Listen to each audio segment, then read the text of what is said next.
Welcome to Python life YouTube channel. ఈరోజు మన topic ఏంటంటే కామెంట్స్. బేసిక్గా ఈరోజు కామెంట్స్ అంటే డిస్కస్ చేద్దాం. సో ఎన్ని విధాలుగా మన కామెంట్స్ ఉంటాయి అండ్ కామెంట్స్ ఎక్కడెక్కడ యూజ్ చేస్తామో టోటల్గా ఎక్స్ప్లెయిన్ చేస్తాను. సో ఈ వీడియో మీరు పూర్తి దాకా చూడండి. ఓకే, సో మనకి కామెంట్స్ అంటే ఏంటి? మనం జనరల్గా చూసినట్లయితే ఇన్స్టాగ్రామ్ కామెంట్స్, ఫేస్బుక్ కామెంట్స్, లేకపోతే యూట్యూబ్ కామెంట్స్ అంటాం. ఓకే, ఏదైనా వీడియో కానీ ఫోటో కానీ మనం ఒక ఒపీనియన్ ఎక్కడ చెప్తామంటే కామెంట్స్ రూపంలో చెప్తాం కదా. ఇక్కడ కూడా సేమ్. ఇక్కడ కూడా ఏంటంటే ఏదైనా మనం కోడ్ రాస్తే మన ఒపీనియన్ కానీ లేకపోతే ఆ కోడ్కి సంబంధించిన డీటెయిల్స్ కానీ ఏం చేస్తామంటే కామెంట్ రూపంలో రాస్తాము. ఫర్ సపోజ్ ఇప్పుడు జాన్ అనే ఒక వ్యక్తి ఉంటాడు అండ్ ఇంకోటి ఏంటంటే ఇప్పుడు డేవిడ్ అనే ఒక వ్యక్తి ఉంటాడు అనుకోండి.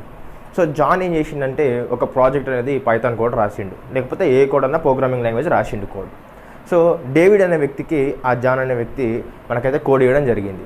సో ఇచ్చినప్పుడు ఏమవుతుందంటే జాన్ అనేది ఒకవేళ కామెంట్స్ పెట్టి కోడ్ రాసినట్లయితే డేవిడ్ ఏం చేస్తాడంటే కోడ్ ఓపెన్ చేసినమ్మడే ఆ కామెంట్స్ చదువుతాడు. కామెంట్స్ చదివిన తర్వాత అప్పుడు కోడ్ అనేది నీట్గా అర్థమవుతుంది. అంటే ఇక్కడ ఈ ఫంక్షన్ తీసుకున్నాడు, ఇక్కడ ఈ ఫంక్షన్ తీసుకున్నాడు, లేకపోతే ఇక్కడ ఇది తీసుకున్నాడు అని చెప్పేసి. అయితే ఈ జాన్ అనేవారు ఒకవేళ కామెంట్స్ రాయకుంటే ఈ డేవిడ్కి ఏమవుతుందంటే మళ్ళీ అతను ఫస్ట్ నుంచి ప్రతి ఒక్క లైన్ చెక్ చేసుకుంటూ ఇలా తీసుకున్నాడా, ఓకే ఇలా తీసుకున్నాడా, లేకపోతే మళ్ళీ అతనికి కాంటాక్ట్ అవ్వడం కానీ లేకపోతే ఇది ఎందుకు తీసుకున్నావు అని అడగడం కానీ జరుగుతుంది. సో అంతా కూడా టైం వేస్ట్ అవుతుంది. ఓకే, సో ఒకవేళ ఇద్దరికి కాంటాక్ట్ అనేది లేకుంటే అప్పుడు చాలా ఇబ్బంది అవుతుంది కదా. సో అట్లాంటి సమయంలో మనకి ఏంటంటే ఈ కామెంట్స్ అనేది చాలా ఉపయోగపడుతుంది. ఇంకోటి ఏంటంటే ఎప్పుడైనా సరే ఒక గుడ్ ప్రోగ్రామర్ అయితే ఏం చేస్తాడంటే ఏ కోడ్ రాసినా కూడా దానికి కామెంట్స్ అయితే రాయాలి. ఎందుకంటే ఇప్పుడు మనకు అర్థమవుతుంది కానీ మన కోడ్ వేరే వాళ్ళు తీసుకుంటే వాళ్ళకి అర్థం కావాలి కదా.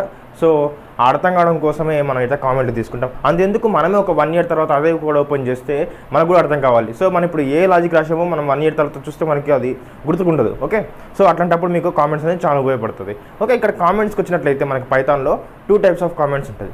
ఒకటి ఏంటంటే single line comments. Okay, 2 types of comments ఉంటుంది. Single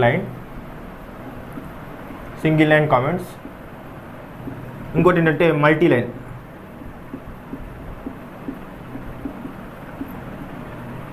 comments. Single line comments and multi line comments ఉంటాయి. సింగిల్ లైన్ కామెంట్స్ అంటే ఏంది, మల్టీ లైన్ కామెంట్స్ అంటే ఏంది? అసలు ఫస్ట్ కామెంట్స్ అంటే ఏదో చెప్పాను కదా. సో ఇంకోటి ఏంటంటే మనం ఎప్పుడైతే కోడ్ ఎగ్జిక్యూట్ చేస్తామో ఈ కామెంట్స్ అనేది మనకి కంపైలర్ అనేది లేకపోతే ఇంటర్ప్రిటర్ అనేది ఏం చేస్తుంది అంటే ఇగ్నోర్ చేస్తుంది, వీటిని కన్సిడర్ చేయదు. ఓకే, సో ఏంటంటే ఇక్కడ సింగిల్ లైన్ కామెంట్స్ అంటే మీరు ఒకవేళ ఒకటే లైన్లో కామెంట్ రాయాలనుకున్నారు అనుకోండి, అప్పుడు మీరు సింగిల్ లైన్ రాస్తారు. సో సింగిల్ లైన్కి మనం ఇక్కడ ఒక సింబల్ యూజ్ చేస్తాం. ఆ సింబల్ ఏదంటే హ్యాష్ ట్యాగ్ అంటాం. ఓకే, ఇక్కడ మీకు హ్యాష్ ట్యాగ్ కనిపిస్తుంది. సింగిల్ లైన్కి హ్యాష్ ట్యాగ్ సింబల్ యూజ్ చేసి రాస్తాను. సపోజ్ ఇక్కడ ఇది రాస్తే ప్రోగ్రామ్. ఓకే, ఇదొక సింగిల్ లైన్ కామెంట్. ఓకే, ఇదొక సింగిల్ లైన్ కామెంట్. ఒకవేళ మీరు మల్టీ లైన్ రాయాలనుకున్నారు అనుకోండి, మల్టీ లైన్ అంటే ఒకవేళ పారాగ్రాఫ్ ఇన్ఫర్మేషన్ చెప్పాలనుకున్నారు అనుకోండి. సో ఇప్పుడు మీరు ఏం చేస్తారంటే డబల్ కొటేషన్స్ ఇచ్చేస్తారు. ఓకే, డబల్ కొటేషన్స్ ఇచ్చేసి ఈ విధంగా మీరు మల్టీ లైన్స్ కామెంట్స్ అనేది రాస్తారు. ఒకవేళ మీరు డబల్ కొటేషన్ తీసుకోవచ్చు, లేకపోతే ట్రిపుల్ కొటేషన్స్ అన్నా కూడా తీసుకోవచ్చు. ట్రిపుల్ కొటేషన్స్ అన్న ఇవి స్టేట్మెంట్స్ తీసుకొని ట్రిపుల్ కొటేషన్ అన్న ఈ విధంగా రాసుకోవచ్చు. ఓకే, మీకు ఒకటి సింపుల్గా ప్రోగ్రామ్ రాసి ఎట్లా కామెంట్ రాస్తానో చూపిస్తాను చూడండి. సో నేను కోడింగ్లో కూడా చూపిస్తాను, కానీ బోర్డు మీద మీకు ఒకసారి ఎక్స్ప్లెయిన్ చేసి అక్కడ చూపిస్తే మీకు ఇంకా నీట్గా అర్థమవుతుంది అనేసి చెప్తున్నాను మెయిన్గా. సో ఫర్ ఎగ్జాంపుల్ ఇప్పుడు నేనేం చేస్తానంటే సింపుల్ ఒకటి రాస్తున్నాను కోడ్. సపోజ్ ఏం చేస్తున్నానంటే ఇక్కడ కామెంట్ పెట్టేసి ఇది ఫస్ట్ ప్రోగ్రామ్ అని చెప్పేస్తున్నాను. First program. Okay, first program కదా. ఇప్పుడు మీరు వేరియబుల్స్ డేటా టైప్స్ అనేది చూసారు కదా. సో ఇక్కడ కామెంట్స్ అనేది ఎట్లా తీసుకుంటారంటే suppose A = 10, next B = 20 and C = A+B. Okay, ఈ విధంగా తీసుకున్నాను కదా. ఇప్పుడు నేనేం చేస్తానంటే ప్రింట్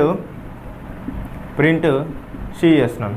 సో నేను ఇప్పుడు కామెంట్ ఇక్కడ రాస్తాను. ఇట్లా కామెంట్ ఇచ్చేసి ఇదేంటంటే ఏ ఈజ్ ఇంట్ వేరియబుల్ కాబట్టి ఇంట్ వేర్ అని రాస్తాను. సో ఇది ఒకవేళ మీకు తెలుసు, నాకు తెలుసు. ఒకవేళ ప్రోగ్రామింగ్ కొత్తగా నేర్చుకున్న వాళ్ళకి ఒకవేళ ఈ విధంగా తెలుసుకోవాలంటే ఈ కామెంట్ తీసుకొని వాళ్ళు అర్థం చేసుకుంటారు. సో ఇప్పుడు నేనేం చేస్తున్నానంటే ఇక్కడ యాడ్ A+B అని ఈ విధంగా తీసుకుంటాను. సో ఇది ఏమవుతుందంటే మనకి ఈ లైన్ ఒక కామెంట్. ఓకే, ఈ విధంగా మనం కామెంట్ అయితే తీసుకుంటాము. ఓకే, సో మీకు ఇప్పుడు కామెంట్స్ అంటే అర్థమైంది కదా. అండ్ కామెంట్స్ చూసినట్టయితే మనకి ఏముంటాయంటే సింగిల్ అని చెప్పిన, మల్టీ లైన్ చెప్పిన. సో ఒకవేళ మల్టీ లైన్ రాయాలంటే ఏం చేస్తారంటే ఇప్పుడు ఇదే విధంగా ఇప్పుడు నేను ఇక్కడ డబుల్ కొటేషన్ పెట్టేసి దిస్ ఈజ్ ఫస్ట్ ప్రోగ్రామ్ అని ఇట్లా రాస్తా. ఫస్ట్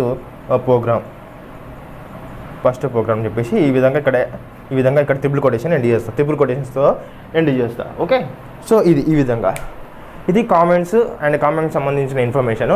నేను ఇప్పుడు నెక్స్ట్ ఏం చేస్తానంటే ఇదంతా కూడా ఏ విధంగా కామెంట్స్ చేస్తాము and single line comments and multi line comments మీకు కోడింగ్లో చూపిస్తాను. ఓకే, అంతవరకు hi, welcome to Python life YouTube channel. ఇందాక మీరు కామెంట్స్ గురించి థియరీగా చూసారు కదా, ఇప్పుడు నేను ప్రాక్టికల్గా చూపిస్తాను. సో ఇక్కడ చూసినట్టయితే నేను ఇంతకుముందుకు ఏం చెప్పానంటే single line comments, okay, single line ఈ విధంగా రాసుకోము. అండ్ మల్టీ లైన్ ఏమైందని చెప్పానంటే ఈ విధంగా చెప్పాను కదా, మల్టీ లైన్.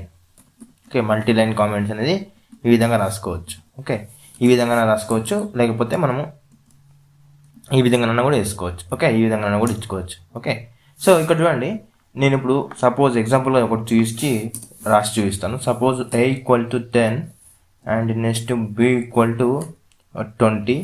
20 ఇచ్చాను కదా. ఇప్పుడు నేను ప్రింట్ A+B. ఓకే, సో ఈ విధంగా తీసుకున్నప్పుడు నేను ఇక్కడ కామెంట్ రాసుకుంటా, ఈ విధంగా రాసుకుంటా. సింగిల్ లైన్ కామెంట్ ఏ విధంగా రాసుకుంటా అంటే A ఈజ్ ఇంటీజర్, లేకపోతే ఇంట్ వేరియబుల్, ఇంట్ వేర్. ఓకే, సో ఇది కామెంట్. ఒకవేళ నేను మల్టీ లైన్ కామెంట్స్ రాసుకోవాలంటే ఎట్లా రాసుకుంటానంటే ఇప్పుడు సపోజ్ నేను ఇదే ప్రోగ్రామ్కి మల్టీ లైన్ రాసుకోవాలంటే ఇక్కడ ఇచ్చేసి మనకి ఈ విధంగా ట్రిపుల్ కొటేషన్ ఇస్తాను. ఈ విధంగా ట్రిపుల్ కొటేషన్ ఇచ్చేసి దాని తర్వాత ఏం చేస్తానంటే ఇప్పుడు ట్రిపుల్ కొటేషన్ ఎక్కడైతే ఓపెన్ చేస్తున్నామో ఆ ట్రిపుల్ కొటేషన్ అనేది ఇక్కడ క్లోజ్ చేయాలి. సో క్లోజ్ చేసేసాను. క్లోజ్ చేసి ఈ విధంగా రాసుకోవచ్చు. This is basic program. Okay, basic program. So ఈ విధంగా ఇట్లా మల్టీ లైన్ కామెంట్స్ ఈ విధంగా రాస్తాం. ఒకవేళ మనం రన్ చేస్తే ఏమవుతుందంటే ఈ రెండు అనేది ఇగ్నోర్ అయిపోయి మనకు ఓన్లీ వచ్చేది ఏంటంటే అవుట్పుట్ మాత్రమే వస్తుంది. ఓకే, సో ఎందుకంటే కంపైలర్స్ లేదా ఇంటర్ప్రిటర్స్ ఏం చేస్తాయంటే కామెంట్స్ అనేది ఇగ్నోర్ చేస్తాయి. ఇది మాత్రం మీరు గుర్తుపెట్టుకోవాలి. ఓకే, ఇప్పుడు చూడండి నాకు ఓన్లీ 31 ప్రింట్ అయింది, కానీ ఇవి ప్రింట్ అవ్వలేదు ఎందుకంటే ఇవి కామెంట్స్ కాబట్టి. ఓకే, ఇది కామెంట్స్ సంబంధించింది. ఒకవేళ మీకు ఈ వీడియో నచ్చినట్లయితే ప్లీజ్ లైక్ చేయండి అండ్ షేర్ చేయండి. అలాగే మన ఛానల్ని సబ్స్క్రైబ్ చేసుకోండి.